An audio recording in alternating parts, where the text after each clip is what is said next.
আসসালামু আলাইকুম প্রিয় দর্শক, অন্য মঞ্চের আলাপচারিতায় আপনাদের সকলকে স্বাগত জানাচ্ছি।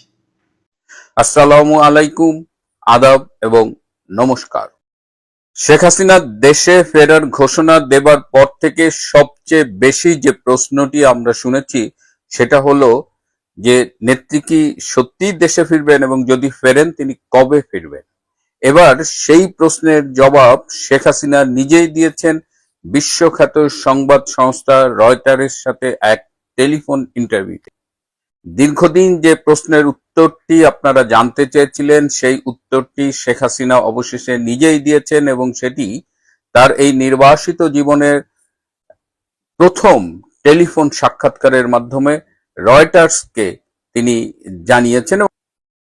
তিনি আগামী ডিসেম্বরের মধ্যে বাংলাদেশে ফিরবেন এবং তিনি একা ফিরবেন না, তার সাথে আওয়ামী লীগের কেন্দ্রীয় অনেক নেতাই ফিরে আসবেন, এমনকি যে আসাদুজ্জামান কামাল সাবেক স্বরাষ্ট্রমন্ত্রী তিনিও তার সাথে ফিরবেন। এবারের প্রত্যাবর্তনটি ৭৫-এর পরবর্তী ৮১ সালের যে প্রত্যাবর্তন তার চেয়ে সামান্য আলাদা। এবারে তিনি বাংলাদেশের একটি অবৈধ আদালত কর্তৃক মৃত্যুদণ্ড প্রাপ্ত এবং এমন একটা সময়ে তিনি ফেরবার ঘোষণা দিলেন যখন বাংলাদেশ আওয়ামী লীগের কার্যক্রমের উপরে নিষেধাজ্ঞা আরোপিত হয়েছে এবং বলাও হয়েছে, স্বরাষ্ট্রমন্ত্রী বলেছেন যে তার কথাকে যদি আমরা বিশ্লেষণ করি তাহলে বোঝা যায় যে আওয়ামী লীগকে তারা আদালতের মাধ্যমে নিষিদ্ধ করবার একটা অপচেষ্টা করবে। ঠিক এইরকম সময়ে শেখ হাসিনা যে সাক্ষাৎকারটি দিয়েছেন সেখানে শুধু যে ডিসেম্বরে ফিরবেন তাই নয়, বরং তিনি এই আশঙ্কাও ব্যক্ত করেছেন যে তিনি ফিরলে গ্রেপ্তার হতে পারেন, এমনকি তাকে হত্যাও করা হতে পারে। ৮১ সালে যখন তিনি ফিরেছিলেন তখনও কিন্তু তার জীবনের ঝুঁকি ছিল এবং ফেরার আগে তিনি নিউজউইক ম্যাগাজিনের সাথে প্রদত্ত এক সাক্ষাৎকারে বলেছিলেন যে তবু তিনি ফিরবেন এবং মৃত্যুকে শেখ হাসিনা কখনো ভয় পায়নি। এটা আমরা অতীতেও দেখেছি, এর আগে অন্তত ২০ বার তাকে হত্যার চেষ্টা করা হয়েছে, বিশেষ করে ২০০৪ সালের ২১শে অগস্ট, তারপরে চিটাগাঙে ৮৮ সালের জানুয়ারিতে, এমনকি এই যে ২৪ সালের ৫ই অগস্ট মূল পরিকল্পনায় তাকে হত্যার নীল নকশা করা হয়েছিল। সুতরাং হত্যার ভয় দেখিয়ে তাকে যে দমানো যাবে না সেটা তিনি আবারও প্রমাণ করলেন। কিন্তু ডিসেম্বরে তিনি যখন ফিরবেন তখন আজকের যে বাংলাদেশটাকে আমরা দেখছি এবং আজকের যে অবস্থা আপনাদের সাথে কথা বলছি, এই জুলাই থেকে ডিসেম্বর এর মধ্যে কি কি পরিবর্তন আসবে সেদিকেও আমাদের নজর রাখতে হবে। শেখ হাসিনা তার সাক্ষাৎকারে খুব স্পষ্ট করে বলেছেন যে বর্তমানে বাংলাদেশে তার নেতা কর্মীদের উপরে যে পরিমাণ নৃশংসতা, নির্যাতন, অত্যাচার চলছে, সেই মুহূর্তে তিনি ফিরে এসে বিচারের মুখোমুখি হতে চান এবং তিনি প্রয়োজনে বাংলাদেশের মাটিতে মৃত্যুবরণ করতে চান যেখানে তার বাবা মা ভাইয়েরা রক্ত ঝরিয়েছে এবং যে দেশের মাটিতে তারা সমাহিত। শেখ হাসিনা যখন কয়েকদিন আগে বললেন যে তিনি দেশে ফিরবেন তখন থেকেই দেশের ভেতরে কিন্তু অনেক কিছু বদলে গেছে। সরকারি অফিসে অনেক কর্মচারীর আচরণ বদলে গেছে। কেউ কেউ মনে করছে যে শেখ হাসিনা ফেরার আগে যতটা পারি লুটপাট করে খাই, আর কেউ কেউ একেবারে গা ছাড়া অবস্থায় চলে গেছে। এদিকে শেখ হাসিনা ফিরলে যাদের স্বার্থের সবচেয়ে বেশি ক্ষতি হবে তারা কিন্তু এখন থেকেই নড়ে চড়ে বসেছে। তার মধ্যে একটা হলো প্রথম আলো এবং ডেইলি স্টার। আপনারা খেয়াল করে থাকবেন যে তাদের সাম্প্রতিক কলামগুলো এবং তাদের রিপোর্টিং সম্পূর্ণ বদলে গেছে এবং তারা শেখ হাসিনার কোন ছবিটা ব্যবহার করছে। এই যে তাদের কিছু কেনা ভাড়াটে কলামিস্ট আছে মহিউদ্দিন আহমেদের মতো, তাদের কলামগুলো আগামীতে আপনারা খেয়াল রাখবেন। একদিকে প্রথম আলো গোষ্ঠীর মতো যারা ছিল তারা ভয় পাচ্ছে, সরকারি অফিসে উদাসীনতা দেখা দিয়েছে, এদিকে শেখ হাসিনা খুব ডিটারমিন্ড হতে বলেছেন তিনি ফিরবেন। আমাদের কয়েকদিন আগেই লন্ডনে নির্বাসিত যিনি আজকে প্রধানমন্ত্রী তারেক রহমান, যিনি মুচলেকা দিয়ে রাজনীতি ছেড়ে চলে গিয়েছিলেন এবং তার সব মামলা প্রত্যাহারের পরেও তিনি বাংলাদেশে ফিরতে সাহস পাননি এবং তিনি বলেছেন যে তিনি চাইলেই ফিরতে পারেন না, অনেক কন্ডিশন আছে। অথচ মৃত্যুদণ্ডের রায় মাথায় নিয়ে শেখ হাসিনা সাহসের সাথে ফিরছেন, মৃত্যু ঝুঁকি মাথায় নিয়ে তিনি ফিরছেন। তার এই ঘোষণায় বাংলাদেশের রাজনীতিতে আবারও নতুন করে আলোচনার সৃষ্টি হয়েছে এবং যারা শেখ হাসিনাকে চেনেন তারা জানেন যে তাকে ভাঙা যায় কিন্তু মচকানো যায় না। ভীষণ সাহসী এবং নির্ভীক এই নেত্রী তিনি যখন বলেছেন তিনি ফিরবেনই, যে কথাটা আমি একটু আকারে ইঙ্গিতে বলেছি যে এই জুলাই থেকে ডিসেম্বর এই সময়টা, এই 5 মাস কিন্তু অনেক সময়, এবং এই সময় বাংলাদেশের রাজনীতিতে, বিশ্বের রাজনীতিতে কি কি পরিবর্তন হবে সেটার দিকেও আমাদের নজর রাখতে হবে। ইতিমধ্যে ভারতে নিয়োগপ্রাপ্ত একটি শক্তিশালী দেশের রাষ্ট্রদূত শেখ হাসিনার সাথে 14 বার দেখা করেছেন। এই 14 বারের সাক্ষাৎকার কি হতে পারে সেটা আপনারা অনুমান করবেন। সুতরাং শেখ হাসিনা যে দিল্লিতে বসে আছে এটা ধারণা করবার কোনো মানে নেই, এবং আওয়ামী লীগের যারা বঙ্গবন্ধুর আদর্শের সৈনিক তারা সাহসে বুক বেঁধে অপেক্ষা করবেন। শেখ হাসিনা বাংলাদেশে ফিরবেন, বীরের বেশে মাথা উঁচু করেই ফিরবেন। এদিকে আজকে সকালে ঢাকায় বৃষ্টি হয়েছে।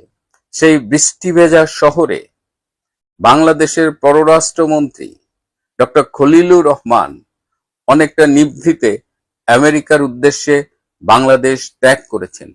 এই যে পদ্মার আড়ালে অনেক খেলাধুলা হচ্ছে, অনেক আলোচনা, অনেক পরিবর্তন হচ্ছে, এই পরিবর্তনের সাথে ডক্টর খলিলুর রহমানের ভাগ্য কিন্তু জড়িত।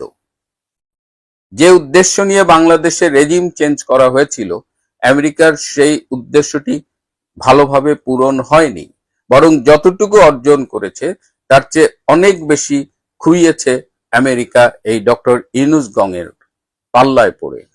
ডক্টর ইউনূসের ধারাবাহিকতায় তারেক রহমানও কিন্তু খুব বেশি যে নতুন কিছু দিতে পেরেছে দেশবাসীকে তা নয়, বরং বলা যায় যে এটা ডক্টর ইউনূসেরই একটা স্ট্যান্ডার্ড সরকার।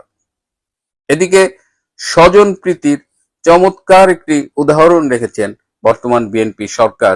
জাতিসংঘের স্থায়ী প্রতিনিধি এবং রাষ্ট্রদূত হিসেবে নিয়োগ পেয়েছেন যে পদটি সাধারণত সিনিয়র সচিব, সেটিকে প্রতিমন্ত্রী মর্যাদায় আপগ্রেড করে সেখানে নিয়োগ দেওয়া হয়েছে বিশ্বে মানবাধিকার কর্মী হিসেবে পরিচিত অ্যামনেস্টি ইন্টারন্যাশনালের সাবেক মহাসচিব মিস আইরিন খানকে। এই আইরিন খান হলো তারেক রহমানের স্ত্রী ডাক্তার জুবাইদা রহমানের কাজিন, চাচাতো বোন, এবং স্বজনপ্রীতি এমনই যে তাকে সিনিয়র সচিব থেকে আপগ্রেড করা হয়েছে যেহেতু তিনি ফার্স্ট লেডির আত্মীয়। এই আইরিন খান বরাবরই ডিপ স্টেটের পারপাস সার্ভ করে থাকে এবং আইরিন খানকে জাতিসংঘে দেওয়া হয়েছে যাতে সে ভবিষ্যতে খলিলের উপরেও ছড়ি ঘোরাতে পারে। বাংলাদেশে গত প্রায় 2 বছরে যে পরিমাণ হত্যা, ধর্ষণ, লুট, খুন, মানবাধিকারের বিপর্যয় ঘটেছে, এই আইরিন খানদের কিন্তু এই বিষয়ে কোনো মুখ খুলতে দেখেননি, বরং এই নমিনেশন পাওয়ার আগে তিনি বলছেন যে বাংলাদেশের মানবাধিকার পরিস্থিতি মোটামুটি ভালো। তো এই হলো স্বজনপ্রীতি। আওয়ামী লীগের বিরুদ্ধে স্বজনপ্রীতির অভিযোগ যারা করতেন তাদের জন্য এটি একটি শিক্ষণীয় বিষয়। অবশ্য যারা আওয়ামী লীগকে সমালোচনা করতেন তারা এই ঘটনা থেকে কোনো শিক্ষা নেবেন না, কারণ তারাও ওই ডিপ স্টেটের আইদার পেইড অথবা আওয়ামী বিদ্বেষ থেকে তারা এমন এমন কথা বলেন যেটা বাংলাদেশের স্বাধীনতা বিরোধী জামাত, বিএনপি এদের পক্ষেই যায়। সেটা জেনে করুক, সুবিধা ভোগ করে করুক, অথবা অজান্তেই বলুক। শেখ হাসিনা ফিরছেন, ফিরবেনই। এই বাস্তবতায় আগামী দিনের বাংলাদেশের রাজনীতি কোন দিকে যায়, তারেক রহমান ক্ষমতার কতদিন থাকেন, এই বিষয়গুলো জানবার জন্য আমাদের অপেক্ষা করতে হবে। আওয়ামী লীগের সভানেত্রী শেখ হাসিনার সাক্ষাৎকার নিয়ে বিশ্বব্যাপী তোলপাড়ের রেশ শেষ হতে না হতেই আজকেই মাত্র কিছুক্ষণ আগে রয়টার্সে প্রকাশ পেয়েছে শেখ হাসিনার আরেকটি সাক্ষাৎকার, এবং এই সাক্ষাৎকারটির ভেতরে বা এই সাক্ষাৎকারের মধ্য দিয়ে শেখ হাসিনা মূলত এ পর্যন্ত তার দেশে ফেরার ক্ষেত্রে চূড়ান্ত পরিকল্পনা প্রকাশ করলেন বলেই সাক্ষাৎকারটি পড়ে বোঝা যাচ্ছে। কারণ এর আগে তিনি এত পরিষ্কার করে একেবারেই মাস শনাক্ত করে, অর্থাৎ মাস নির্ধারণ করে আর কখনো তিনি বলেননি। মাত্র কয়েকদিন আগে যে সাক্ষাৎকার, সেখানে তিনি বলেছিলেন এই বছরের মধ্যে। আজকে রয়টার্সে যে সাক্ষাৎকারটি তার প্রকাশ পেয়েছে, এবং এটি প্রকাশ করার পরপরই মাত্র 2 ঘন্টা আগে এখন বিশ্বের অন্যান্য মিডিয়াগুলোতেও সেটি ছড়িয়ে পড়ছে খুব দ্রুত সময়ের মধ্যে। সামাজিক যোগাযোগ মাধ্যমেও সবেমাত্র অনেকে এটি দেখেছেন, অনেকে এটি বিভিন্নভাবে শেয়ার করার চেষ্টা করছেন।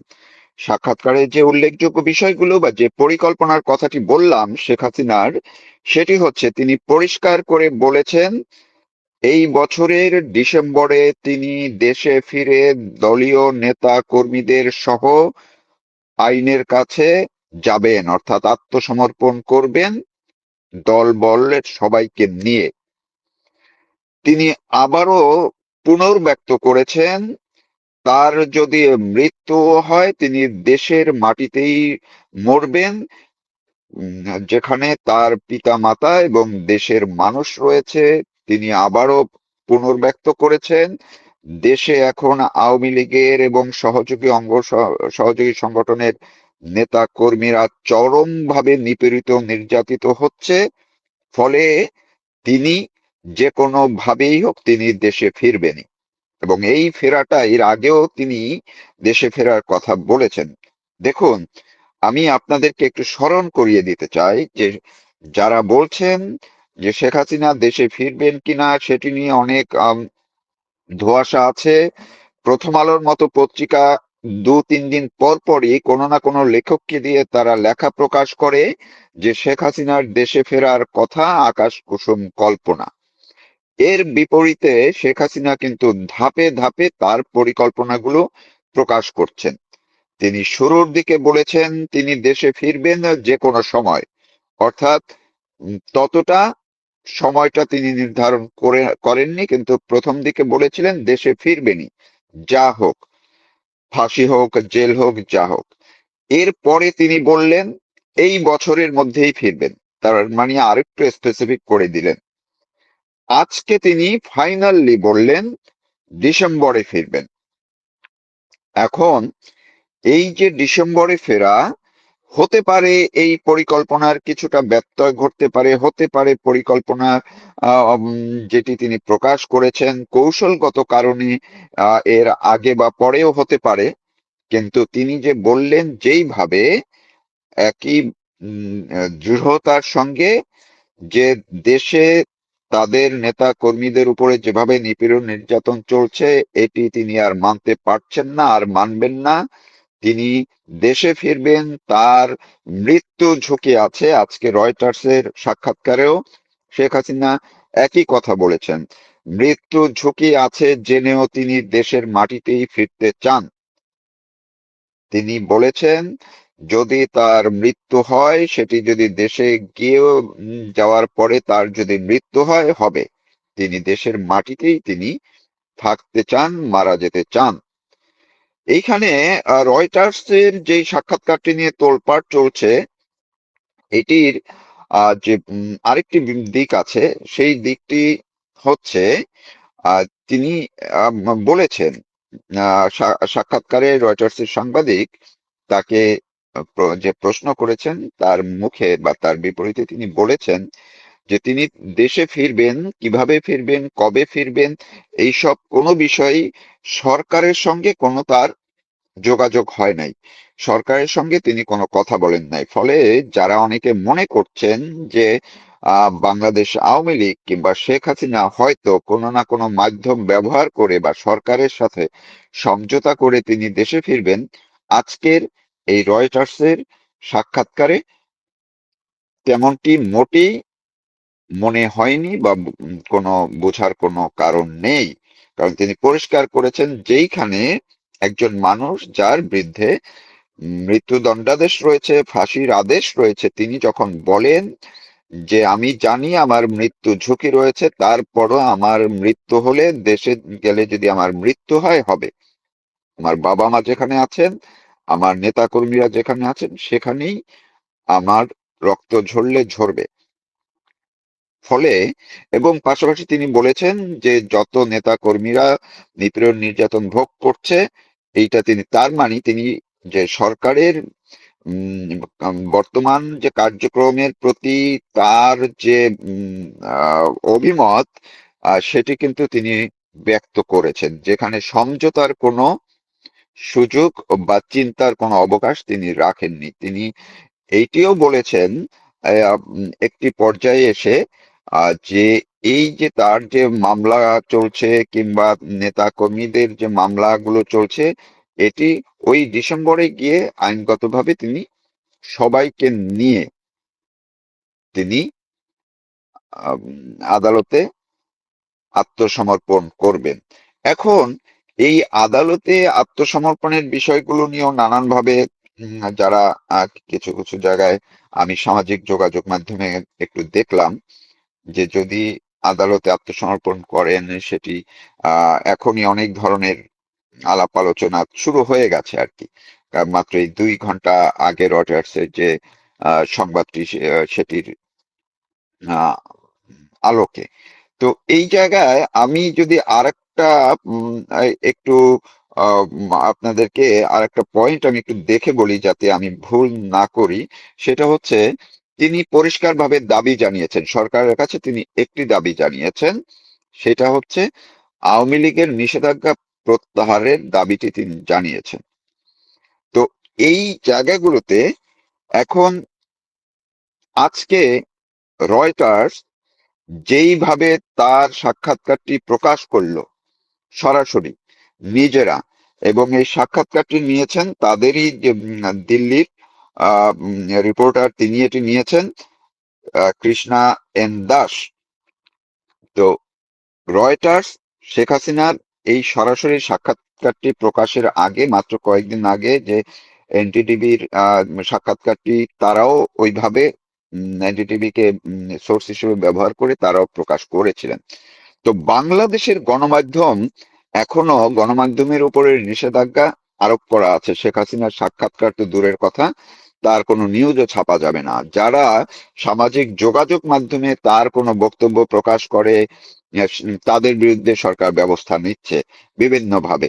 আজকেও না কালকেও দেখলাম যে কোথায় এই জুলাই স্মরণ উপলক্ষে বক্তব্য দিতে উঠে বেশ কয়েকজন ডক্টর ইউনূসের যারা সাংবাদিক ছিলেন, শফিকুল আলম সহ, তারা যে ভাষায় কথা বলছে, সেটি মনে হয় যে এখনো ক্ষমতা আসলে ডক্টর ইউনূসই রয়ে গেছে এবং ওনারা রয়ে গেছে।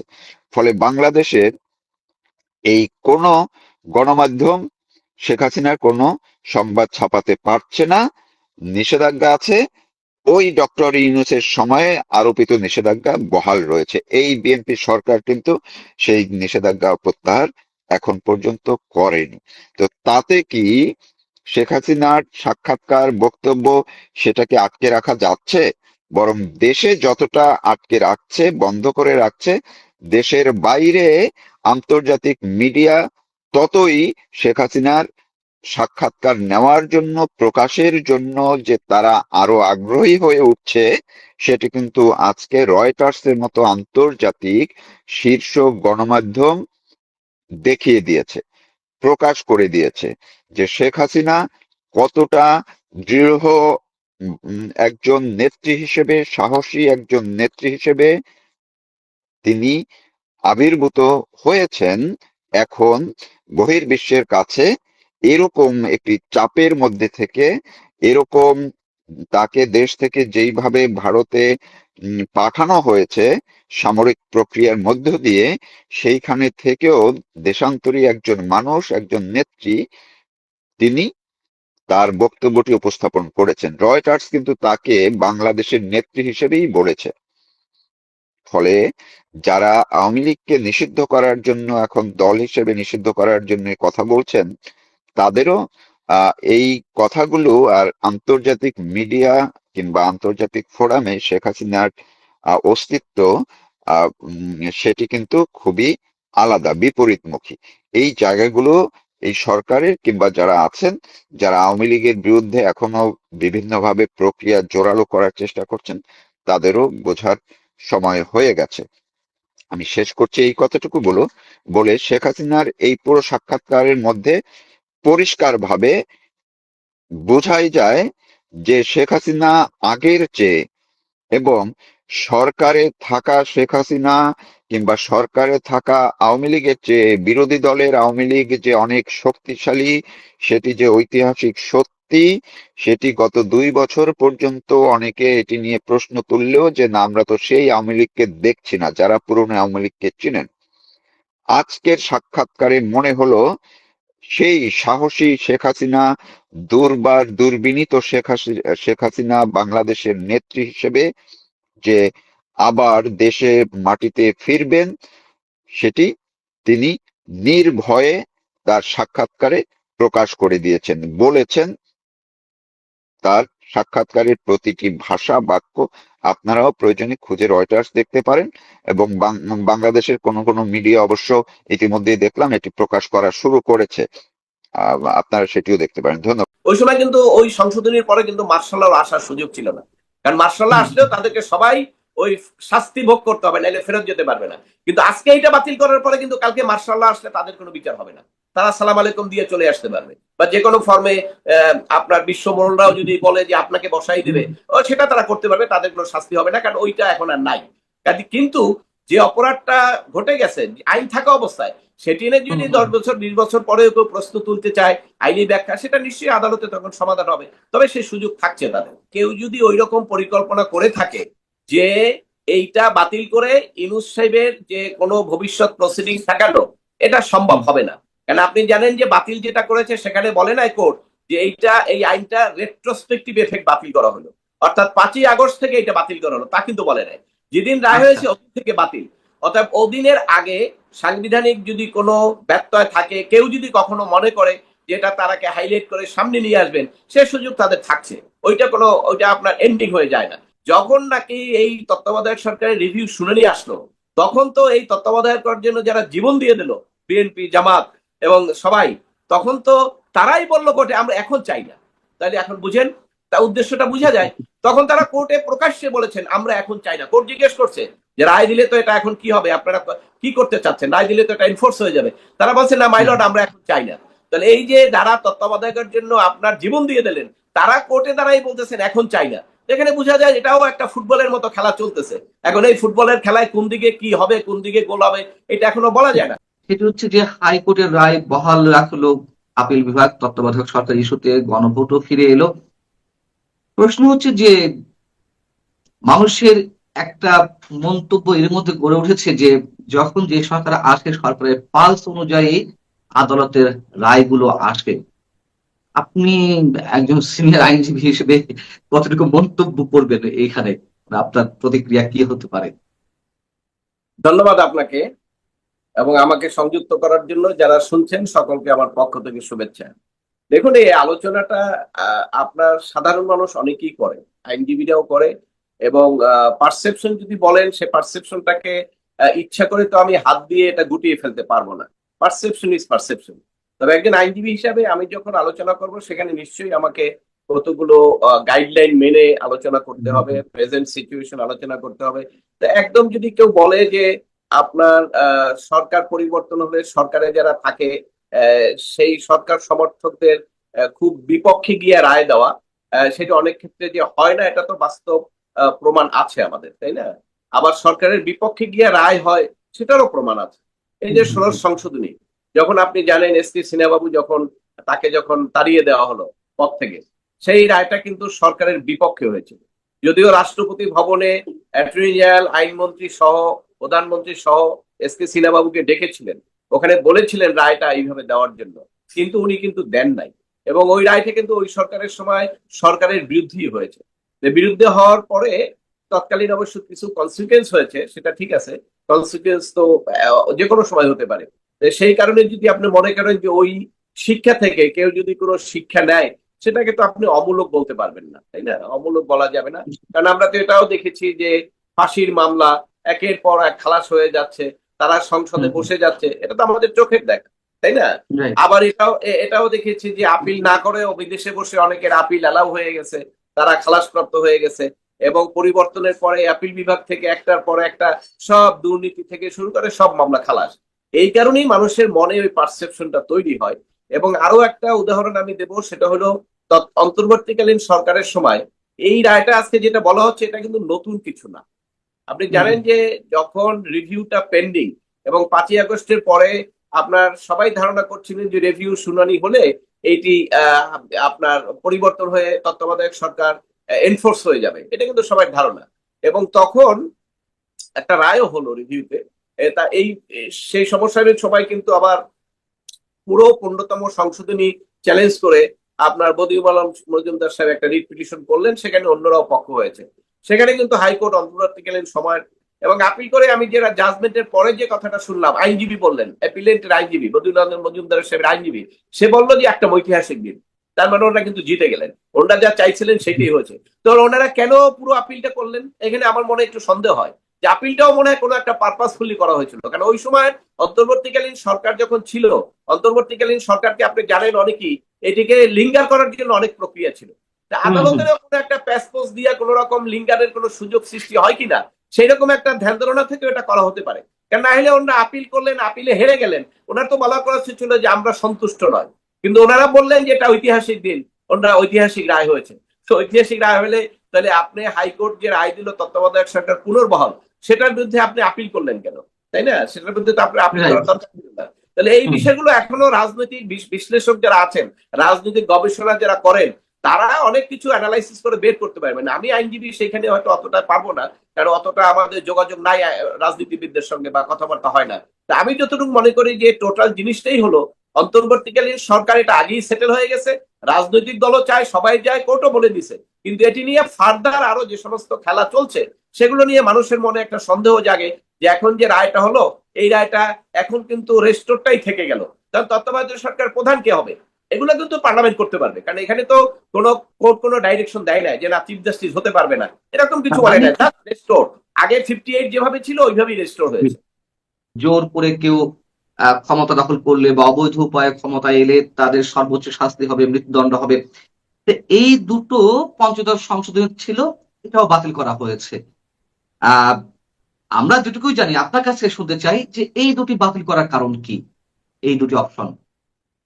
দেখুন, এটা একটা প্রশ্ন। আপনি জানেন যে বাংলাদেশের রাজনীতি যদি বলেন ভূখণ্ডগত বিবেচনায়, এখানে কিন্তু একটা প্রভাবশালীদের, বিশেষ করে বিশ্ব মোড়ল যারা, তাদের একটা খেলা চলে, এবং সেই খেলা চলতে গেলে গণতান্ত্রিক সরকারকে সরিয়ে একটা সরকার হঠাৎ করে আসতে হয়। কেউ একজন এসে আসসালাম আলাইকুম দিয়ে হয়তো বসে গেল, অথবা সমর্থিত বলে বসে গেল, অথবা ব্যাকগ্রাউন্ডে বসে গেল, এগুলো তো করতে হয় তাদের। কিন্তু এই যে আর্টিকেল যে সংশোধন করা হলো যে সংবিধানের বাইরে নির্বাচিত সিস্টেম ছাড়া কেউ যদি ক্ষমতায় আসে, সেটা তাদের বিরুদ্ধে শাস্তি হবে। এটা থাকলে তো আর ওই যে বিশ্ব মোড়লদের যে মেকানিজম সেটা চলে না। এই জন্য তারা এই রিট পিটিশনও করেছেন, এবং এখানে একটা সমস্যা হলো কোর্ট কিন্তু অনেক সময় বাদী এবং বিবাদী দুইজনই যদি একটা বিষয় বলে যে আমরা এইটা রাজি, সেখানে কোর্ট কিন্তু আর তৃতীয় পক্ষে যায় না, কারণ কোর্ট তো এখানে নিজে কোনো পক্ষ না। তার মানে আপনি ওভারঅল বলেছেন যে বিশ্ব মোড়লদের ইঙ্গিতে বা ইশারায় কোনো গণতান্ত্রিক শক্তি যাতে না আসে, সেই জন্য এরকম একটি প্রবিধান ছিল বা ক্লজ ছিল, সেটি আবার সবার মতামতের ভিত্তিতে আদালত সেটি বাতিল করেছে। তার মানে আমরা যে সোজা ভাবে বাস্তবতার নিরিখে এই প্রশ্নটি করি, অর্থাৎ ডক্টর ইউনূস সরকারকে বৈধতা দেওয়ার জন্যই এই ক্লজ দুটি বাদ দেওয়া হয়েছে, যেহেতু ইউনূস সরকার গণতান্ত্রিক উপায়ে আসেনি, আর ওইখানে ছিল গণতান্ত্রিক উপায়ে না এলে যে কারো শাস্তির মৃত্যুদণ্ড হবে, এই জন্যই এই ক্লজ দুটি মানে বাতিল করা হয়েছে। না, একটু আপনার বলেন যে আদালত যে রায় দিয়েছে বিশ্ব মোড়লদের ইচ্ছা, তা কিন্তু না। আদালত রায়টা হয়েছে, আদালত রায় দিয়েছে বাদী বিবাদী দুইজনেই বলতেছে আমরা এইটা, সেই কারণে আদালত দিয়েছে। কিন্তু এটার মাধ্যমে কেউ যদি ওই রকম পরিকল্পনা করে থাকে যে এইটা বাতিল করে ইউনূস সাহেবের যে কোনো ভবিষ্যৎ প্রসিডিং ঠেকানো, এটা সম্ভব হবে না। কারণ আপনি জানেন যে বাতিল যেটা করেছে সেখানে বলে নাই কোর্ট যে এই আইনটা রেট্রোস্পেক্টিভ এফেক্ট বাতিল করা হলো, অর্থাৎ 5ই আগস্ট থেকে এটা বাতিল করা হলো, তা কিন্তু বলে নাই। যেদিন রায় হয়েছে ওদিন থেকে বাতিল। অর্থাৎ ওদিনের আগে সাংবিধানিক যদি কোনো ব্যত্যয় থাকে, কেউ যদি কখনো মনে করে যেটা তারাকে হাইলাইট করে সামনে নিয়ে আসবেন, সে সুযোগ তাদের থাকছে। ওইটা আপনার এন্ডিং হয়ে যায় না। কারণ আপনার যে অপরাধটা যখন হয় তখন প্রচলিত আইনেই সেটার বিচার হয়। ভবিষ্যতে যখন বিচার শুরু হবে তখন যদি কেউ পুরনো ইতিহাসটা টেনে আনে, সেক্ষেত্রে তারা সেটা করতে পারবে। কেন তখন তো ওই আইনটা ছিল, সেক্ষেত্রে তারা যদি ওইটা মনে করে সেটা করার তাদের সুযোগ থাকবে। ওইটা বন্ধ হয়ে গেছে তা না। কারণ এই মুহূর্তে আবার আজকে যদি হয়, ধরেন আজকে যদি একটা সংসদের বাইরে অন্য একটা সরকার আসে হঠাৎ করে, মার্শাল লর কথাই বলি, ওই সময় কিন্তু ওই সংশোধনীর পরে কিন্তু মার্শাল ল আসার সুযোগ ছিল না। কারণ মার্শাল ল আসলেও তাদেরকে সবাই ওই শাস্তি ভোগ করতে হবে, নাইলে ফেরত যেতে পারবে না। কিন্তু আজকে এটা বাতিল করার পরে কিন্তু কালকে মার্শাল ল আসলে তাদের কোনো বিচার হবে না, তারা সালাম আলাইকুম দিয়ে চলে আসতে পারবে। বা যে কোনো ফর্মে আপনার বিশ্বমোড়লরাও যদি বলে যে আপনাকে বসাই দেবে, সেটা তারা করতে পারবে, তাদের কোনো শাস্তি হবে না, কারণ ওইটা এখন আর নাই। কিন্তু যে অপরাধটা ঘটে গেছে আইন থাকা অবস্থায়, সেটি নিয়ে যদি 10 বছর 20 বছর পরেও কেউ প্রশ্ন তুলতে চায় আইনি ব্যাখ্যা, সেটা নিশ্চয়ই আদালতে তখন সমাধান হবে। তবে সেই সুযোগ থাকছে তাদের। আরেকটা প্রশ্ন হচ্ছে যে গণভোট যে অনুষ্ঠিত হলো, যেটি নিয়ে এখন বিশেষ দুই একটি রাজনৈতিক দল এখন অনেক কথা বলছে, বিএনপি যেটা মানছে না, গণভোট রেজিস্টার হলো অটোমেটিক্যালি। তাহলে এর আগে যে গণভোটটি হলো 12 ফেব্রুয়ারি নির্বাচনের, জাতীয় সংসদ নির্বাচনের সঙ্গে, সেটি কি আমরা বৈধ বলবো না অবৈধ বলবো? না, এটা তো শোনেন, আপনার গণভোট কেন? সংবিধানের মৌলিক পরিবর্তনের পরে জনগণের মতামত দিয়ে এটি হলো গণভোট। এইটা এর আগে এই যখন রিটটা করা হয়েছিল তখন আইনটাকে সংশোধনী এটাকে বাতিল করছে, মানে গণভোট যে বাদ দিছিল শেখ হাসিনার সরকার, ওইটা বাতিল করা হয়েছে। বাতিল করা হলে আপনি জানেন যে প্রিন্সিপাল অফ আমাদের এখানে যেটা লিগাল জুরিসপ্রুডেন্সে আছে, কোর্ট যখন একটা আইন বাতিল করে দেয়, পার্লামেন্টকে ওই আইনটা আবার করতে হয়। এখন গণভোট এই রেখে ওই আইন তো এখন পর্যন্ত পাশ হয় নাই, আইন পাশ না পর্যন্ত ওটা তো লর ফোর্স পাবে না। যদি রেস্টোর করে দিত তাহলে রেস্টোর হয়ে যেত, কিন্তু যেহেতু ওইটা পার্লামেন্টের উপরে এখনো আইনটা একটা ফর্মাল আইন, কিছুই না, ওই আগের আইনটাই তারা করবে, কিন্তু ওটা বিল আকারে এসে অ্যাক্ট হিসেবে পাশ করে ওইটাকে বলতে হবে বেসিক আইন, মানে হাইকোর্টের নির্দেশ অনুসারে। কিন্তু যতক্ষণ পর্যন্ত পার্লামেন্ট ওটা না করছে ততক্ষণ পর্যন্ত এই গণভোটটা এনফোর্স হবে না। আর ডক্টর ইউনূসের যে গণভোট, সেটা কিন্তু এইটার কারণে হয় নাই, সেটা হলো ওই গণভোটের একটা অধ্যাদেশ করেছিল রাষ্ট্রপতিকে দিয়ে। এটা তো অনেক আলোচনা হয়েছে, আমি বলেছি যে ওইটা রাষ্ট্রপতির ওই অধ্যাদেশ করার কোনো ক্ষমতাই নাই। অর্থাৎ যে অধ্যাদেশটা ইনিশিয়ালি নালান ভাইয়ের, সেইটার উপর বেস করে যা যা হয়েছে সব বাতিল। এবং সেই কারণে কিন্তু বিএনপি দেখবেন যে ওই যে সংসদের যে সংবিধান সংশোধনের যে সংস্কার কমিটি, ওইটা তারা করে না এবং ও তো নেয় নাই, কারণ ওইটা তো কোনো আইনগত ভিত্তি নাই, ওই গণভোটের কোনো আইনগত ভিত্তি নাই।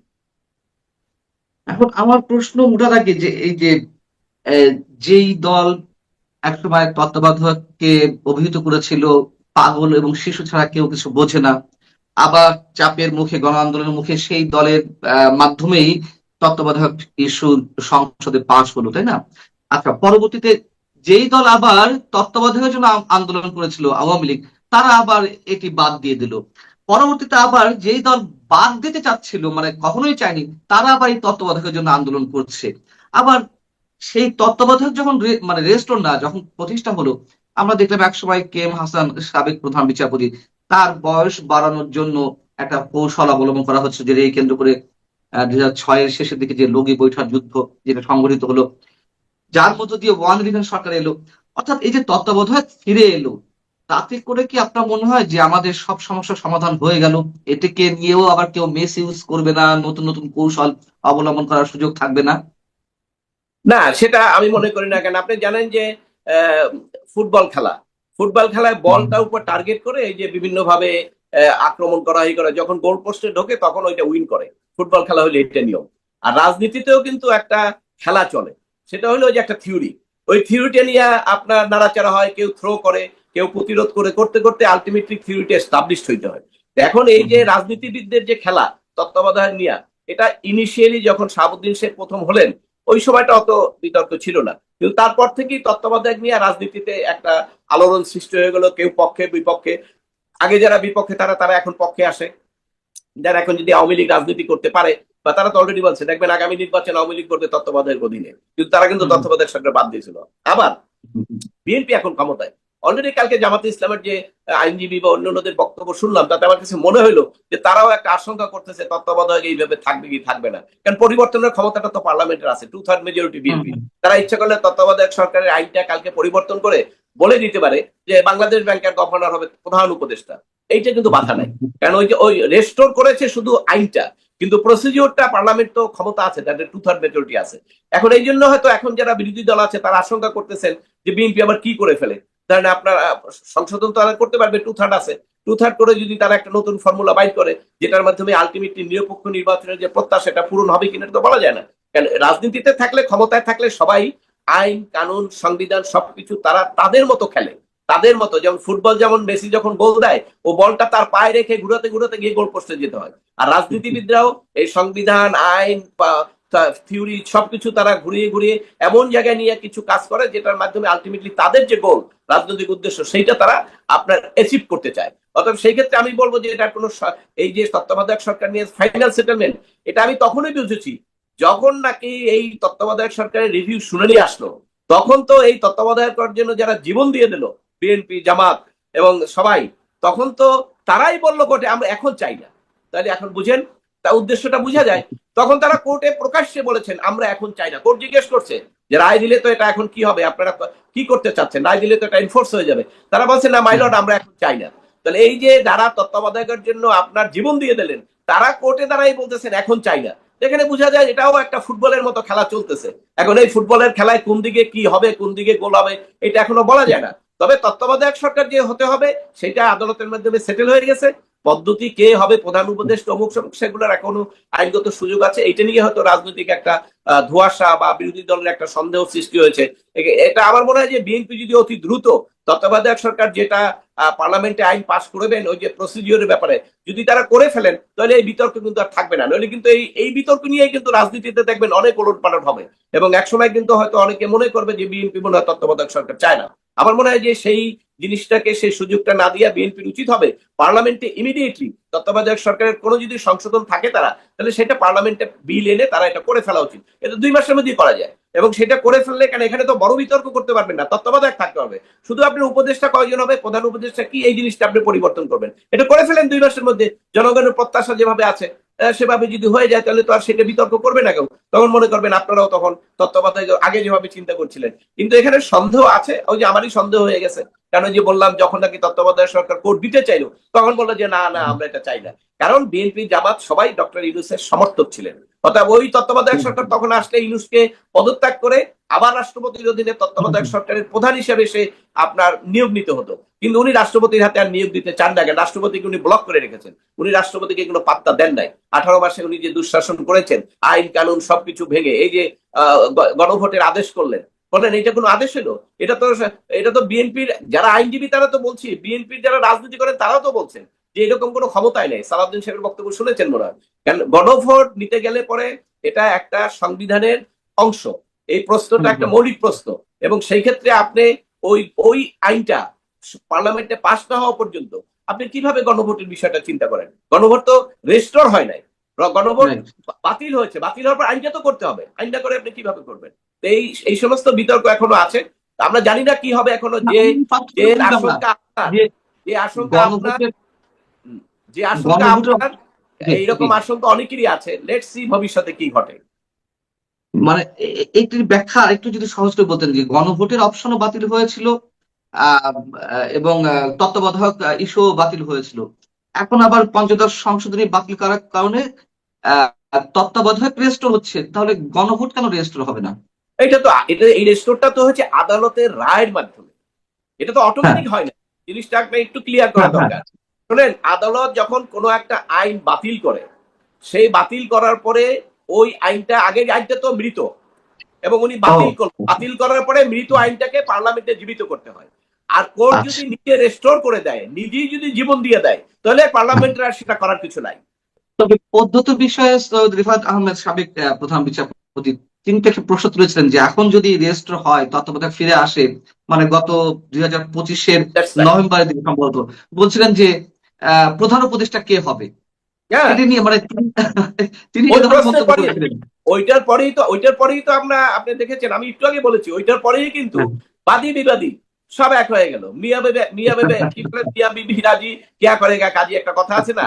তো ওইখানে তো সরকার, বিএনপি, জামাত সব, ওখানে যত আইনজীবী ছিল মানে এই আপিলকারীর পক্ষে, রিভিউর পক্ষে যারা পক্ষ হয়েছিল, সবাই বললো যে না না এখন চাই না আমরা। মানে চিফ জাস্টিস বলতে চাইছে তত্ত্বাবধায়ক সরকার বাতিল হলে কিন্তু এখন আপনার কেয়ারটেকার গভর্নমেন্ট ফর্ম করতে হবে। এখন ওনারা যারা ইউনুসের সমর্থক ছিল তারা তখন বলছে না আমরা এটা চাই না। তখন ওনারা যেহেতু চান না, তখন কোর্ট তো নিজে, এই কোর্ট যখন রায় দেয় নিজের কোনো বিষয় থাকে না, কোর্ট হলো দুই পক্ষের কথা শুনে দেয়। তো যখন বাদী বিবাদী দুই পক্ষই বলে যে আমরা এইটা চাই, কোর্ট নর্মালি তো তার বাইরে যায় না। এই জন্যই ওই তত্ত্বাবধায়ক সরকার রেস্টোর করে ওখানে একটা লেজ লাগিয়ে দিয়েছিলেন যে ঠিক আছে, রাষ্ট্রপতি যখন প্রধান উপদেষ্টা নিয়োগ করবেন তখন থেকে কার্যকরী হবে। সংবিধান যে ফান্ডামেন্টাল বিষয়গুলো যেগুলো সংযোজিত হয়েছিল, প্রস্তাবনা থেকে শুরু করে 7 মার্চের ভাষণ কিংবা জাতির জনক হিসেবে বঙ্গবন্ধু শেখ মুজিবুর রহমানের নাম সংবিধানে অন্তর্ভুক্ত থাকা, তাহলে এই বিষয়গুলো এখন কি দাঁড়াচ্ছে? এই বিষয়গুলো হলো, এই ব্যাপারে কোর্ট বলে দিছে যদি পার্লামেন্ট, মানে ওই সময় বলছিল নেক্সট পার্লামেন্ট, এখনো তো পার্লামেন্ট আছে, পার্লামেন্ট যদি, এটা রাজনৈতিক ব্যাপার তাই না, আপনি ধরেন 7ই মার্চ এটাকে শিডিউলে অন্তর্ভুক্ত করা হয়েছে। এখন 7ই মার্চ তো আসলে স্বাধীনতা যুদ্ধের তো অন্যতম একটা সোপান, এটা কে অস্বীকার না করবে যারা মুক্তিযুদ্ধ করেছে। কিন্তু এখন বিএনপি থেকে হয়তো কিছুটা থাকতে পারে যে না এটাকে অত হাইলাইট করতে চাচ্ছি না আমরা, সেটা যদি তারা পরিবর্তন করে শিডিউলটাকে বাদ দেয়, ওটা দিতে পারবে। কারণ আপনার দিতে পারবে এই কারণে, কারণ কোর্টই বলে দিয়েছে ওগুলো রাজনৈতিক সিদ্ধান্ত পার্লামেন্ট যা করে, কোর্ট যেখানে যতটুকু হস্তক্ষেপ করার দ্বারা দরকার ওইটুকুই করেছে, আর বাকিগুলো বলেছে এটা রাজনৈতিক সিদ্ধান্ত, পার্লামেন্ট মেজরিটি 2/3 মেজরিটি থাকলে তারা যা করবে। আবার আজকে করলো, কালকে আরেক দল আসলে 2/3 মেজরিটি হলে তারা এটা বাতিল করে দিবে, ওইটা সুবিধা। কিন্তু যেটা এখন পর্যন্ত আছে সেটি আপনার কোনো অপরিবর্তন হবে না, এটা জাজমেন্টের মাধ্যমে এস্টাবলিশড হয়ে গেছে। সেটা হলো সংবিধানের যে মৌলিক স্তম্ভ, সে এই যে আপনার ফান্ডামেন্টাল রাইটস যে চ্যাপ্টার, এটা কিন্তু পরিবর্তন করা যাবে না। এবং মৌলিক স্তম্ভ বলতে এই যে আমাদের যে সংবিধানের যে কতগুলা 3টা স্তম্ভ আমাদেরকে বলা হয়েছে, একটা জুডিশিয়ারি, একটা পার্লামেন্ট, একটা এক্সিকিউটিভ, এই যে মৌলিক ক্যারেক্টার, এটাকে আপনি আর চেঞ্জ করতে পারবেন না। এটা আমাদের 72-এর সংবিধানের মধ্যে, বর্তমান সংবিধানের মধ্যে ওইটা বলাই আছে। এইটা আলাদাভাবে যদিও শেখ হাসিনা সরকারের সময় 7টা একটা অ্যাড করেছিল 7-এর সঙ্গে, কিন্তু এটা অ্যাড না করলেও এখন পর্যন্ত ওই ক্যারেক্টারটা বহাল আছে by through of the judgement of the Supreme Court. যে মৌলিক যে বৈশিষ্ট্য আমাদের সংবিধানের, সেটাকে কোনোভাবেই কোনো পার্লামেন্ট পরিবর্তন করতে পারবে না, এই জাজমেন্ট অলরেডি এস্টাবলিশড হয়ে গেছে। করতে পারবে না, কিন্তু আমাদের যে মূলনীতি, জাতীয়তাবাদ, সমাজতন্ত্র, ধর্মনিরপেক্ষতা, গণতন্ত্র, এগুলো আবার ইচ্ছা করলে তারা যে কেউ চেঞ্জ করতে পারবে। এটা তো 15 অ্যামেন্ডমেন্টই চেঞ্জ হয়েছে, আওয়ামী লীগ সরকারও এটাকে চেঞ্জ করেছে, এবং এখনো ওপেন আছে, এখনো সরকার চাইলে সেটা করবে। কারণ তারা তো বলেছে তারা ওই ধর্মনিরপেক্ষতার ব্যাপারে তো ওখানে একটা আপত্তি আছে, তারা যেন কি নতুন একটা ইন্ট্রোডিউস করতে চায়, বা জামাত ইসলাম তো আরো কিছু করতে চায়। এগুলো রাজনৈতিক সমঝোতার ভিত্তিতে তারা যেটা মনে করবেন সেটা করার তাদের সুযোগ আছে, যেহেতু তারা 2/3 মেজরিটি। অনেক অনেক ধন্যবাদ মঞ্জুর মোর্শেদ আপনাকে আমাদেরকে সময় দেওয়ার জন্য। আপনি ভালো থাকবেন। দর্শক, আপনারা যারা শুনছিলেন নিশ্চয়ই আপনারাও ভালো থাকবেন। তবে রায় যাই আসুক না কেন, এটুকু বোঝা যাচ্ছে যে সবকিছুই পলিটিক্যাল উইল ফোর্সের উপর নির্ভর করছে, পলিটিক্যাল কমিটমেন্টের উপর নির্ভর করছে, এটুকুই আমরা বুঝি। আসসালামু আলাইকুম রহমতুল্লাহি ওবরকাতুহু। সম্মানিত দর্শক, আমাদের দেশে একটা জনপ্রিয় প্রবাদ আছে, প্রবাদ এবং প্রবঞ্চ। সেটা হলো নাই কাস্ত খই ভাস। এবং আপনারা যারা গ্রাম বাংলায় বড় হয়েছেন তারা জানেন যে খই ভাজা যখন হয় এবং সেই খইয়ের সঙ্গে ধান থাকে এবং সেগুলো বাছতে বহু সময় লাগে। চাল ডাল একত্র করলে যেভাবে আলাদা করতে সময় লাগে, তেমনি খই ভাজার যে পর্ব, এটা হলো প্রাথমিক পর্ব। আর দ্বিতীয় পর্ব হলো ওই খইয়ের ভেতর থেকে ধানগুলো, ধানের যে খোসাগুলো, সেগুলো বের করা। এতে করে 1 কেজি খই বাছতে আপনার হয়তো 3-4 ঘন্টা সময় চলে যাবে। তো যখন আপনি বেকার থাকেন, কোনো কাজকর্ম থাকে না, তখন আপনি এই খই ভাজবেন এবং খই বাছবেন, তারপরে খই খাবেন। এই জন্য বলা হয় নাই কাস্ত খই ভাস। এখন বাংলাদেশের অবস্থা হলো এই, যখন আপনি কোনো কিছু মিলাতে পারবেন না, তখন এই কাজ আওয়ামী লীগ করেছে। যখন আপনার কোনো কাজ থাকবে না, তখন 2-4 জন ছাত্রলীগকে ধরতে হবে, আওয়ামী লীগকে ধরতে হবে, আওয়ামী লীগের বাড়ি ঘরে আক্রমণ চালাতে হবে, 2-4টা মামলা দিতে হবে। এবং জনগণের আকর্ষণ তৈরি করা, মনোযোগ একদিকে নিয়ে যাওয়া, এটি যখন আপনার প্রয়োজন হবে পক্ষে বা বিপক্ষে, তখনই দিল্লি থেকে শেখ হাসিনাকে বাংলাদেশে আনতে হবে তারপরে শেখ হাসিনার বিষয়ে কথাবার্তা বলতে হবে, এবং সে আজকে ঢুকে পড়বে। এক পক্ষ বলবে যে সে যখন ঢুকে পড়বে সারা বাংলাদেশ কাঁপতে থাকবে, আর এক পক্ষ বলতে থাকবে যে সে ঢোকা মানেই ফাঁসির কাষ্ঠে তাকে ঝুলানো হবে এবং তার বাকি জীবন জেলখানাতে কাটাতে হবে। আর এ সকল কথা কেবলমাত্র নির্দিষ্ট শ্রেণী বা পেশার যারা লোক তারাই বলছেন না, এগুলো বলার জন্য সাদা চামড়ার বিভিন্ন বিদেশি যারা এজেন্ট রয়েছেন তাদের মাধ্যমে এই সকল কথাবার্তা বলা হচ্ছে। ফলে কি হলো, ঘুরে ফিরে রাজনীতিতে আমাদের ইচ্ছা থাকা না সত্ত্বেও বারবার শুধু আওয়ামী লীগের নাম চলে আসছে, বারবার শেখ হাসিনার নাম চলে আসছে। এবং মানুষজন যখনই আপনি শেখ হাসিনা আসবে বা আওয়ামী লীগ নিয়ে আপনি যে কোনো কথা বলেন, ইতিবাচক বলেন নেতিবাচক বলেন, মানুষের যে অ্যাটেনশন আপনার দিকে চলে যায়। এই বাংলাদেশে এখন বঙ্গবন্ধুকে গালি দিলে বা তার পক্ষে কোনো কথা বললে আপনি দৃষ্টি আকর্ষণ করতে পারেন। আপনি যদি এখন নেতিবাচক অর্থে নায়ক হতে চান, বঙ্গবন্ধুকে খুব করে গালি দিতে হবে, মুক্তিযুদ্ধকে গালি দিতে হবে, বঙ্গবন্ধুকে কাপুরুষ বলতে হবে ইত্যাদি নানা রকম ঘটনা। আর আপনি যদি সুপুরুষ হতে চান, বীর পুরুষ হতে চান, তাহলে এই যাকে বলা হয় আমি মুক্তিযুদ্ধের পক্ষের শক্তি, শেখ হাসিনা ভালো ছিল, তারপর শেখ হাসিনা আসবে, বাংলাদেশ হাসবে, এই ধরনের কথাবার্তা বলতে হবে ইত্যাদি। কিন্তু এরই মধ্যে আমাদের যে বিবর্তনগুলো হয়ে গেছে মন এবং মানসিকতার, বাস্তবতা হলো যে একটা সময় মানে শেখ হাসিনার জমানার শেষ একটি বছর ভারত বিরোধী মনোভাব একেবারে তুঙ্গে গিয়ে পৌঁছে গিয়েছিল। আর অন্যদিকে আমাদের দেশে যে চিরায়ত মার্কিন সাম্রাজ্যবাদী বিরোধী একটা মনোভাব ছিল, এবং আমরা আমেরিকানদেরকে পছন্দ করতাম না নানা কারণে। 1971 সালে তারা বিরোধিতা করেছে, তারপরে 74-এর যে দুর্ভিক্ষ তারা সৃষ্টি করেছে, বঙ্গবন্ধুর হত্যাকাণ্ড থেকে শুরু করে আরও অনেক কিছুর সঙ্গে তারা জড়িত। এমনকি জনাব তারেক রহমান সাহেবকে ব্ল্যাকলিস্ট করা, 1/11 ঘটিয়ে বিএনপিকে ক্ষমতাচ্যুত করা, এটাও মার্কিন প্ল্যানে হয়েছে। এবং পরবর্তীতে যখন এই 1/11 যারা কুশীলভ তারা বিপদে পড়েছে, তাদের সবাইকে আমেরিকা আবার তাদের নিজ দেশে আশ্রয় দিয়েছে। মঈনুদ্দিন, ফখরুদ্দিন থেকে শুরু করে 1/11 যে বিশাল বিশাল কুশীলভ তাদেরকে আমেরিকা আশ্রয় দিয়েছে, আর বাকি ছোট ছোট যারা কুশীলভ তাদেরকে 2009 সনে আওয়ামী লীগের উপর ছেড়ে দিয়েছে, আওয়ামী লীগের জিম্মায় দিয়েছে। আওয়ামী লীগ তাদের কাউকে চাকরি দিয়েছে, কাউকে নমিনেশন দিয়ে এমপি বানিয়েছেন, কাউকে কাউকে সামাজিকভাবে, রাজনৈতিকভাবে, অর্থনৈতিকভাবে নিরাপত্তা প্রদান করেছেন 1/11 কুশীলভদেরকে। এবং এটা সবই হয়েছে আমেরিকা দেন ভাইয়া দিল্লির মাধ্যমে। তো সেই দিক থেকে আমাদের এই দেশে একটা প্রবল ভারত বিরোধী মনোভাব ছিল এবং আমেরিকা বিরোধী মনোভাব ছিল। কিন্তু শেখ হাসিনার জমানার শেষ একটা বছরে যে কোনো কারণ হোক না কেন মানুষের মন আমেরিকার দিকে ঝুঁকে যায়, এবং বিএনপি, জামাত, অন্যান্য এমনকি বামপন্থী যারা লোকজন আছে তারাও আমেরিকার Joe Biden, Peter D Haas এদের ভক্ত হয়ে পড়ে। এবং আওয়ামী লীগের প্রতি মানুষের যে বিরক্তি এমন একটা পর্যায়ে পৌঁছে গিয়েছিল, সবাই চাচ্ছিল যে পিটার হাস বাংলাদেশের প্রধানমন্ত্রী হন, প্রেসিডেন্ট হন, জনগণ ভোট দেবে। পিটার হাসের জনপ্রিয়তা এমন একটা পর্যায়ে চলে গিয়েছিল।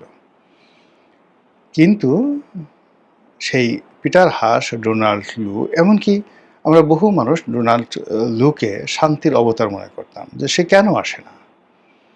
আমরা অনেকেই চিন্তা করতাম যে আমেরিকা এত দেশে এত বোমা মারে, এত সৈন্য পাঠায়, তারা কি সৈন্য পাঠিয়ে সেই শেখ হাসিনার যে পেটো বাহিনী তাদেরকে দমন করতে পারে না? এরকমভাবে আমরা সেই আমেরিকার শক্তিটাকে ওয়েলকাম করতাম এবং তাদেরকে আবাবিল পাখি মনে করতাম। যা হোক, সেই আমেরিকার যে তুমুল জনপ্রিয়তা, পিটার হাসের জনপ্রিয়তা, সব উইদিন 4-5 মাসের মধ্যে বুমেরাং হয়ে যায় ইনুস জামানাতে। এবং যখন মার্কিন ডিপ স্টেট পলিসির কথা জানাজানি হয়, প্রথম দিকে মানুষ গা করেনি। কিন্তু যেভাবে আমেরিকার আধিপত্য বাড়তে থাকে, যেভাবে আইন শৃঙ্খলার অবনতি হতে থাকে, যেভাবে মব কালচার বাড়তে থাকে, এবং যেভাবে যারা জুলাই আগস্ট বিপ্লবের সমন্বয়ক, সেই সমন্বয়ক পরিচয় চাঁদাবাজি, রাহাজানি থেকে শুরু করে মানে এমন কোনো অপকর্ম নয়, বেয়াদবি পুরো সমাজটাকে তারা উল্টে দেয়, পাল্টে দেয়। অশ্লীল ভাষায় কথা বলে, গালাগালি করে, যেখানে সেখানে মব করে, মানুষের জীবনে রীতিমতো জাহান্নাম তারা ডেকে নিয়ে আসে। তখন সবাই প্রথমে বলে যেই লাউ সেই কদু। আগে যা ছিলাম তাই তো হচ্ছে, এই ছাত্রলীগ, এই সমন্বয়। আর কদিন পরে দেখা গেল যে না, এদের তুলনায় ছাত্রলীগ ভালো ছিল, এদের তুলনায় যুবলীগ ভালো ছিল, এবং ইউনূসের তুলনায় শেখ হাসিনা ভালো ছিল। ফলে সবাই বলতে শুরু করে আগেই আমরা ভালো ছিলাম।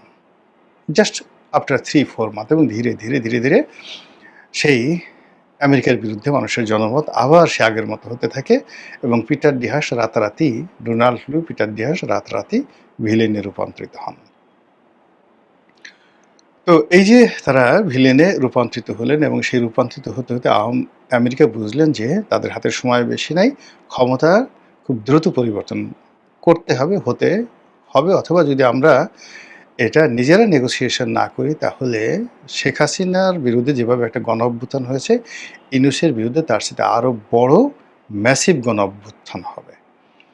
তার আগেই তারা একটা নির্বাচন অনুষ্ঠান করে ফেলে, বিএনপির হাতে ক্ষমতা চলে যায়, এবং ইউনূস এবং জামাত এবং অন্যান্য এনসিপি তাদেরকে একটা সেফ এক্সিট আমেরিকার পক্ষ থেকে দেয়া হয়। এইভাবে আমরা আসলে শুনে আসছি। গল্প হতে পারে, মিথ্যা হতে পারে, সত্য হতে পারে, but that is the fact. তো এরকম যখন অবস্থা হয়, তখন ওই যে আমেরিকার বিরুদ্ধে যে ক্ষোভ, এনসিপি বিরুদ্ধের যে ক্ষোভ, জামাতের বিরুদ্ধে যে ক্ষোভ, এটা বাড়তে থাকে। আর যখন একদিকে ক্ষোভ বাড়তে থাকে, তখন অন্যদিকে মানে অপোজিট, যেমন ভারত, আওয়ামী লীগ, ছাত্রলীগ সংগতি করেন, ওইদিকে ক্ষোভ কমতে থাকে। মানে তারা যে অন্যায় করেছে, ভুল করেছে, ভ্রান্তি করেছে, জুলুম করেছে, অত্যাচার করেছে, এগুলোকে কেউ অস্বীকার করছে না। কিন্তু বর্তমানে এক একজনের জীবনে যে দ্রোহ, বিদ্রোহ, যে কষ্ট, যে অভাব, যে অভিযোগ মানে একত্রে এসে পড়েছে, এটার মানে সামাল দিতে গিয়ে তারা আর ভারত বিরোধিতা করতে সময় পাচ্ছে না। খুব করে উস্কানি দেওয়া হচ্ছে বিভিন্ন মহল থেকে, এই ভারতের দিল্লি না পিন্ডি, সবার আগে Bangladesh, I have a plan. মানে এই জিনিসগুলো এখন অনেকটা মানুষের মুখে মুখে ফিরছে নেতিবাচক অর্থে। এখন নরেন্দ্র মোদী, দিল্লি, অমিত শাহ বা সীমান্তে যে পুশিন হচ্ছে, এগুলো নিয়ে সীমান্ত উত্তেজনা আছে, কিন্তু বাংলাদেশের মানুষ তারা বলছে ভাত দাও, কর্ম দাও, ব্যবসা দাও, বাণিজ্য দাও, ইত্যাদি ইত্যাদি। ভাত দে হারামজাদা, নচেত মানচিত্র খেয়ে ফেলব। তো এই যে একটা অবস্থা তৈরি হয়েছে, সেই অবস্থার মধ্যে শুধু বারবার সামনে আসছে শেখ হাসিনা কবে আসবে, শেখ হাসিনা আদৌ আসবে কিনা, শেখ হাসিনার সঙ্গে দিল্লিতে কারা কারা দেখা করছেন। তারপরে বিভিন্ন রকম মিডিয়া, তো মূলধারার মিডিয়াকেও বলছে না, কিন্তু সামাজিক যে মাধ্যমগুলো রয়েছে, সেখানে যারা আওয়ামীপন্থী ইনফ্লুয়েন্সার রয়েছে বা বিএনপি বিরোধী ইনফ্লুয়েন্সার রয়েছেন, জামাতপন্থী ইনফ্লুয়েন্সার রয়েছে, মানে সব মিলে একটা জগা খিচুড়ি তৈরি করে শেখ হাসিনাকে এমন একটা জায়গাতে মানে বসানো হয়েছে, অবস্থা দৃষ্টি মনে হচ্ছে যে শেখ হাসিনা সেখানে মুঘল সম্রাট আকবরের মতো বসে আছেন। নরেন্দ্র মোদী, ভ্লাদিমির পুতিন, আমেরিকার প্রেসিডেন্ট ডোনাল্ড ট্রাম্প নিয়মিত সেখানে তাদের প্রতিনিধি পাঠাচ্ছেন, এবং শেখ হাসিনাকে বাংলাদেশে পাঠানোর জন্য, বরণ করে নেওয়ার জন্য তারা সর্বাত্মক প্রস্তুতি নিচ্ছেন। এবং শেখ হাসিনা যেদিন আসবে, মানে এরকম একটা আওয়ামী লীগের লোকজন প্রচার করছে, সেই দিন ভারতের জঙ্গি বিমানগুলো, আমেরিকার জঙ্গি বিমানগুলো, এমনকি রাশিয়ার জঙ্গি বিমানগুলো একত্রে শেখ হাসিনার যে প্লেনে তিনি আসবেন, সেই প্লেন গার্ড দিয়ে বাংলাদেশে নিয়ে আসা হবে। এইরকম একটি অবস্থা তৈরি হয়েছে। আর যখন এরকম একটা ঘটনা ঘটে, শেখ হাসিনাও তো খুব ছোট খেলোয়াড় নন, অনেক পাকা খেলোয়াড়, বহু ঘাটে পানি খেয়েছেন, বহু মানুষকে নাস্তানাবুদ করেছেন, জীবনে বহু উত্থান পতন দেখেছেন। কাজেই এরকম একটা যে পরিবেশ তৈরি হয়েছে, সেই পরিবেশটিকে 16 আনা নিজের পক্ষে ব্যবহার করার জন্য যত কৌশল রয়েছে, যত শক্তি প্রয়োগ রয়েছে, যত সম্পদ বিনিয়োগ রয়েছে, সব জিনিসগুলো তারা মানে আওয়ামী লীগ এবং শেখ হাসিনা নিজে যুগপৎভাবে তারা করছে। ভারত তাদের শতভাগ ওকে আছে। ইংল্যান্ডে তারা একাধিক লবিস্ট ফার্ম তারা নিয়োগ করেছে। আমেরিকাতে তারা একাধিক লবিস্ট ফার্ম নিয়োগ করেছে এবং নেতাকর্মীদেরকে চাঙ্গা রাখার জন্য একের পর এক যে ন্যারেটিভ সে তৈরি করছে, সেই ন্যারেটিভের ফলে কি হচ্ছে যে শেখ হাসিনার দেশে আসাটা এখন মানুষের মুখে মুখে ফিরছে, প্রতিটি মানুষের মুখে মুখে ফিরছে। এই কবে আসবে, আসলে কি হবে, আসলে আমরা কি করব, শেখ হাসিনা কীভাবে আসবে, এয়ারপোর্টে আসবে নাকি যাকে বলা হয় সীমান্তে দিয়ে ঢুকবে, সে কি এসে সরাসরি জেলখানাতে ঢুকবে নাকি সরাসরি সুদাসদনে যাবে নাকি সরাসরি যমুনাতে গিয়ে পড়বে, এরকম নানা রকম আবল তাবল কথাবার্তা বলা হচ্ছে।